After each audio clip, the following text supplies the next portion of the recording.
Hello, welcome back to the channel. Today we're diving right into how to use teamwork.com for efficient IT project management. This is your full 2025 guide, so let's get started. First up, let's create a new project.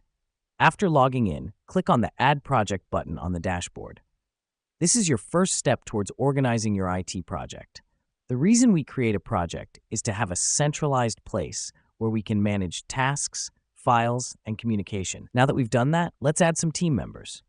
Click on the People tab, then Add People.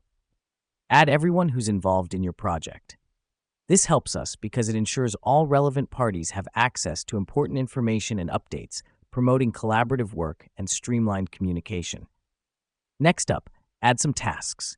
Click on the Tasks tab and start creating tasks by entering them into the Add a Task field.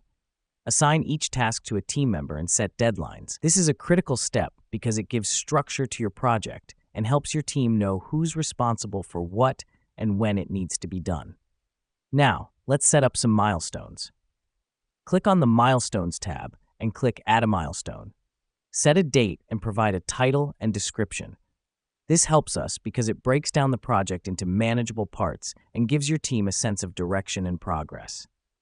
Lastly, keep track of your project's progress using the dashboard. Here's what's happening behind the scenes. The dashboard automatically collates information from tasks and milestones to give you an overview of your project's status. This is crucial because it allows you to monitor progress, identify bottlenecks, and make informed decisions about resource allocation and timelines.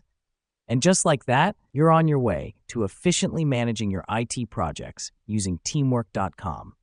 Remember, the key to successful project management is staying organized, keeping everyone in the loop, and constantly tracking progress. Thanks for tuning in today, and we'll catch you in the next one.